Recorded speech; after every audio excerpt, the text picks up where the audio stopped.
उत्तराखंड में कांग्रेस को एक बड़ी राहत मिली है। नैनीताल हाई कोर्ट ने कांग्रेस के 9 बागी विधायकों की सदस्यता बहाल करने वाली अर्जी खारिज कर दी है। हाई कोर्ट से राहत न मिलने के बाद बागी विधायक सुप्रीम कोर्ट पहुंचे, जहां इस मुद्दे पर आज दोपहर 2 बजे सुनवाई है। लेकिन उससे पहले कल होने वाले शक्ति परीक्षण में ऑब्जर्वर कौन होगा, इसे मामले को लेकर भी सुनवाई अभी होनी है, क्योंकि इस वक्त उत्तराखंड में प्रधान सचिव नहीं है। ये सुनवाई दोपहर 12:30 बजे होनी है। ऐसे में उम्मीद की जा रही है कि बागी विधायकों पर भी सुप्रीम कोर्ट उसी वक्त सुनवाई कर सकता है। एहतशाम हमारे साथ मौजूद है। एहतशाम, 2 बजे नजर अब सबकी सुप्रीम कोर्ट पर है, क्या कुछ होने वाला है वहां? देखिए, अब से थोड़ी देर बाद 12:30 बजे का वक्त दिया गया है, जहां पर उत्तराखंड के एक मामले की सुनवाई होगी। इसमें ये पिछला जो आदेश सुप्रीम कोर्ट का आया था, उसमें ये कहा गया था कि जब वोटिंग होगा, फ्लोर टेस्ट होगा विधानसभा में, तो उस वक्त प्रिंसिपल सेक्रेटरी ऑब्जर्वर होंगे और वो सारी चीजें रिकॉर्ड करके सुप्रीम कोर्ट को सील्ड बंद लिफाफे में पेश करेंगे। लेकिन अब ये बताया जा रहा है, केंद्र सरकार का कहना है कि वहां पर प्रिंसिपल सेक्रेटरी के डेजिग्नेशन का कोई ऑफिसर इस वक्त नहीं है, तो सुप्रीम कोर्ट से वो इस पर क्लैरिटी मांगेंगे और चाहेंगे कि किसी और को अपॉइंट किया जाए। तो ये मामला 12:30 बजे आने वाला है। अब देखना यह है कि सुप्रीम कोर्ट प्रिंसिपल सेक्रेटरी के जगह किसी और को किसको नियुक्त करता है। साथ ही जो कि बागी विधायकों का मामला है, उनके डिस्क्वालिफिकेशन का, तो बहुत उम्मीद की जा रही है। जैसा कि हमारी वकीलों से बात हुई, उनका कहना है कि वो उसी वक्त 12:30 बजे ही इस मामले को भी उठाएंगे, क्योंकि 2 बजे का जो बेंच का कॉम्बिनेशन है वो अलग हो जाएगा। इसलिए बहुत मुमकिन है कि 12:30 बजे भी डिस्क्वालिफिकेशन के मामले पे, यानी कि जो बागी विधायक हैं वो चाहते हैं कि उन्हें कल जो फ्लोर टेस्ट हो उसमें वोटिंग का अधिकार दिया जाए, इस पर भी सुनवाई होगी। बहुत शुक्रिया एहतशाम, नजर आप बनाए रखिए। इस पूरी जानकारी के लिए आपका शुक्रिया। आपको बता दें कि इससे पहले नैनीताल हाई कोर्ट ने कांग्रेस के 9 बागी विधायकों पर अपना फैसला सुनाते हुए उसकी अर्जी रद्द कर दी थी और इस फैसले के मुताबिक बागी विधायक कल होने वाले फ्लोर टेस्ट में हिस्सा नहीं ले पाएंगे। नैनीताल हाई कोर्ट का यह फैसला हरीश रावत के लिए एक बड़ी राहत माना जा रहा है, क्योंकि अगर सदन में बागी विधायक वोटिंग में शामिल नहीं होते हैं तो हरीश रावत के लिए बहुमत साबित करना आसान हो जाएगा। उत्तराखंड विधानसभा में इस वक्त कांग्रेस के 27 विधायक हैं और वो दावा कर रहे हैं कि उसे पीडीएफ के 6 विधायकों का समर्थन हासिल है।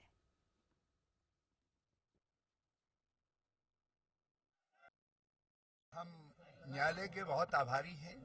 न्यायालय के फैसले का स्वागत है और हमने हमेशा कहा है कि हम न्यायालय के सम्मुख हैं, अपने देवी देवताओं के सम्मुख हैं और उत्तराखंड की जनता के सम्मुख हैं।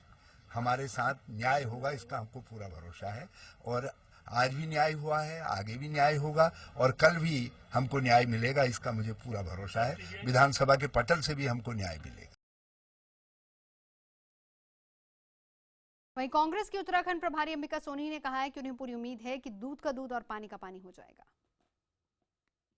जिस तरह से हमने उत्तराखंड के ऑनरेबल जजेस को अपने डायरेक्शंस देते हुए देखा है पिछले कुछ हफ्तों से, हमें पूरा यकीन था कि ये दूध का दूध और पानी का पानी कर छोड़े। अरुण सिंह हमारे संवाददाता देहरादून से इस वक्त हमारे साथ मौजूद हैं। अरुण, हम आपसे जानना चाहेंगे अभी फिलहाल वहां क्या चल रहा है? हरीश रावत बहुत ज्यादा कॉन्फिडेंट नजर आ रहे हैं कल के फ्लोर टेस्ट को लेकर, लेकिन इसके अलावा अभी तक तमाम ऐसे बागी विधायक, माफ कीजिएगा, तमाम इंडिपेंडेंट विधायक है जिनकी स्थिति साफ नहीं है।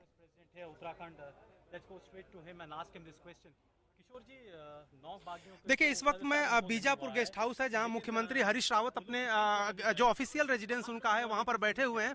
कांग्रेस के 2 नेताओं का इंतजार हो रहा है, गुलाम नबी आजाद और अंबिका सोनी जो प्रदेश की प्रभारी हैं। वो दोनों लोग देहरादून 2 बजे लैंड करेंगे, उसके बाद सीधे यहां पर बीजापुर गेस्ट हाउस वो आएंगे और कोर ग्रुप जो कांग्रेस का है वो बैठेगा यहां पर और कल की रणनीति तय की जाएगी कि आखिर कैसे बहुमत साबित करना है। इसके पहले नजर 2 बजे जो सुप्रीम कोर्ट में सुनवाई होनी है उस पर भी कांग्रेस की लगी हुई। कांग्रेस के रणनीतिकार ये उनका मानना है कि जब हाई कोर्ट ने कोई उनको राहत नहीं दी है तो हो सकता है कि सुप्रीम कोर्ट से उनको राहत न मिले। सुप्रीम कोर्ट क्या आदेश देता है वो बात की बात है, उसके बाद एक नए सिरे से रणनीति कांग्रेस बनाएगी। लेकिन फिलहाल कांग्रेस को बहुत राहत है। फौरी तौर पर हरीश रावत के चेहरे पर खुशी आप देख सकते हैं। उनको ऐसा लगता है कि 9 विधायकों जिनको वोटिंग के अधिकार से दूर रखा गया, उसके बाद उनकी जो मुश्किल थी वो आसान हो सकती है।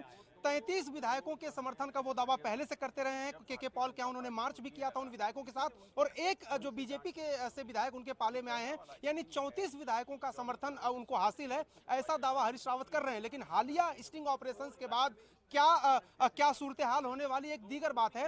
लेकिन सबसे बड़ी बात यह है कि कहा यह जा रहा है, बीजेपी की तरफ से दावा किया जा रहा है कि कांग्रेस के 27 में से कम 4 से लेकर 6 विधायक और उनके संपर्क में है, और यही शायद सबसे बड़ी मुश्किल कांग्रेस नेतृत्व के सामने है कि उनको कैसे रोका जाए और उनको कैसे अपने पाले में रखा जाए। ये मुश्किलात उनके सामने जरूर आ रही है।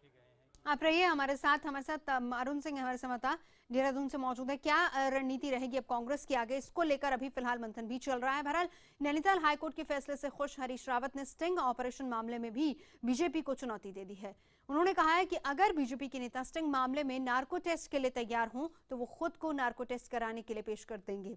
एक स्टिंग ऑपरेशन की वजह से विधायकों की खरीद फरोख्त के आरोपों में फंसे हरीश रावत को सीबीआई के सामने पेश होना है। हालांकि रावत ने सीबीआई से पेशी में छूट की मांग की है। मुझे पूरा भरोसा है कि सीबीआई भी हमारी व्यवहारिक कठिनाई को समझेगी और हमें वक्त देगी, और मैंने ये साफ तौर पर कहा है कि मैं सीबीआई के सम्मुख हाजिर होऊंगा और अपनी बात उनके सामने रखूंगा।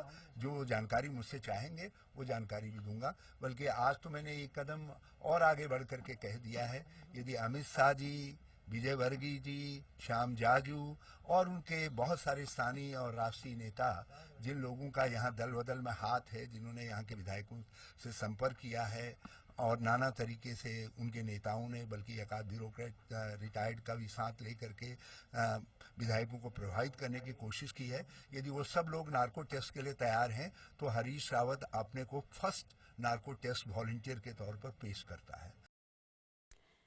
कॉन्फिडेंट नजर आ रहा है। अरुण सिंह, यहाँ पर हम आपसे ये भी जानना चाहेंगे, कल वो फ्लोर टेस्ट में पास हो जाएंगे ऐसा हरीश रावत दावा कर रहे हैं, काफी कॉन्फिडेंट नजर आ रहे हैं, और जहां तक जांच की बात है तो वो कह रहे हैं कि उसमें पूरी तरह से सहयोग करेंगे और वो खुद नार्को टेस्ट के लिए खुद को प्रस्तुत करने के लिए तैयार है। जी, हमारे साथ किशोर उपाध्याय प्रदेश कांग्रेस के अध्यक्ष हैं। किशोर जी, सबसे पहला तो सवाल ये है कि बीजेपी ये दावा कर रही है कि 27 में से भी 4 से 6 विधायक उनके साथ हैं, और आखिरी समय में वो लोग ये कह सकते हैं कि हरीश रावत की जगह किसी और को मुख्यमंत्री बनाइए तब हम सपोर्ट करेंगे। क्या इस तरह की कोई खबर आपके खेमे में है और इसके लिए तैयार हैं आप?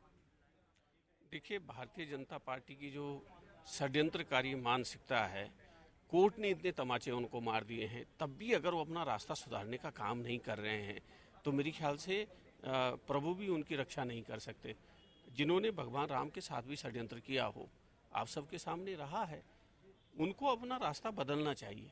आप लोकतांत्रिक प्रक्रिया में आइए, आप दलों को तोड़ने का काम मत करिए। लेकिन देखिए, आपके मुख्यमंत्री का जो पूर्व मुख्यमंत्री हैं वो 25 लाख रुपए की बात कर रहे हैं। आपके सारे सवालों का मैं जवाब दूंगा। अटल बिहारी वाजपेयी जी ने और उससे पहले राजीव गांधी जी ने राजनीतिक शुचिता के लिए जो दल बदल कानून बनाया था, अरे कम से कम अटल बिहारी वाजपेयी जी की वो कानून बनाने की जो भावना थी उस पर कालिक मत पोंतिए, उसकी हत्या मत करिए। लेकिन हरीश रावत जी जो 2 स्टिंग हुए, दोनों बार पैसे की बात करते दिखे, क्या आपको लगता है ये लोकतंत्र के लिए ठीक है? आप अरुणाचल प्रदेश से लेकर के और उत्तराखंड तक जो कुछ कर रहे हो, मुझे लगता है कि बिहार के बाद नरेंद्र मोदी जी का विश्वास उठ गया है जनमत से। अरे यहाँ 6 महीने बाद चुनाव होने हैं, चुनाव में कौन जीतता है, जो जीतेगा उसकी सरकार बनेगी। छोटा सा सवाल, कल बहुमत साबित कर पाएंगे अगर होता है तो? निश्चित रूप से।